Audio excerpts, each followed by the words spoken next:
Tournament કરવાનો ઉદ્દેશ્ય છે કે બધા ઇલેક્ટ્રિશિયનને ભેગા કરવા માંગતા હતા અને લોકોને એકબીજાને પરિચય કરવા માંગતા હતા કે કોણ ઇલેક્ટ્રિશિયન કઈના છે અને આ બધા આપણા ઇલેક્ટ્રિશિયન આપણા અહીં ન્યૂ તાંદલજા વિસ્તારના જ છે અને આ એમના કારણે બોક્સ ક્રિકેટનું આયોજન કરવામાં આવ્યું છે અને આ આયોજન આમાં SK electrical, SH electrical, Salman electrical, honest ઇલેક્ટ્રિકલના તરફથી આ ક્રિકેટનું આયોજન કરવામાં આવ્યું છે।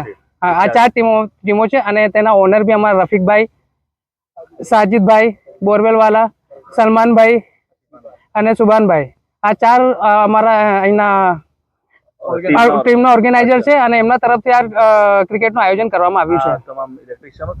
આ બધા તમામ ઇલેક્ટ્રિશિયન જ છે। આ ફર્સ્ટ ટાઈમ આયોજન કરવામાં આવ્યું છે। આગળ આમાં તમને રિસ્પોન્સ સારો મળશે તો આગળ તો મોટું આયોજન, જો બધા ઇલેક્ટ્રિશિયનનો રિસ્પોન્સ સારું મળશે તો આનાથી મોટું પણ કશું આયોજન કરવામાં આવશે। શું છે જીતનાર ટીમને અને રનર્સ અપને શું આપવાના? જીતનાર ટીમને ટ્રોફી આપવામાં આવશે અને કંઈક ફી લેવામાં આવી છે ટુર્નામેન્ટ માટે કે નિઃશુલ્ક? નહીં, આ કોઈના પાસેથી ફી લેવામાં આવ્યું નથી। આ નિઃશુલ્ક છે, એક એન્ટરટેનમેન્ટ માટે આ કરવામાં આવ્યું છે। આપનું નામ? મારું નામ મોહસિન અંસારી।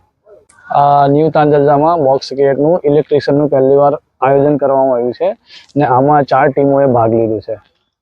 કયા વિસ્તારના છે ઇલેક્ટ્રિશિયન છે તમારા? આપણા બધા ન્યૂ તાંદલજા વિસ્તારના જે ટેકનિશિયન છે તાંદલજાના એ કારીગર બધા ઇલેક્ટ્રિશિયન છે। કેટલા લોકો ભાગ લીધો છે આમાં? 28 થી 30 જણાએ ભાગ લીધો છે। કઈ કઈ ટીમ છે આમાં? એક આપણી દુકાનની એસકે ઇલેક્ટ્રિકલની ટીમ છે, એક ઓનેસ ઇલેક્ટ્રિકલ દુકાનની ટીમ છે, એક સલમાન ઇલેક્ટ્રિકલની ટીમ છે અને એક એસએચ ઇલેક્ટ્રિકલની ટીમ છે। અચ્છા, સૌપ્રથમ વાર આયોજન કરવામાં આવ્યું? હા, આ પહેલી વાર જ એક આયોજન કરવામાં આવ્યું છે। ઇન્શાલ્લાહ જો સક્સેસ થાય તો પછી બીજી વાર જોઈશું। તમારું નામ? મારું નામ રફીક સૈયદ।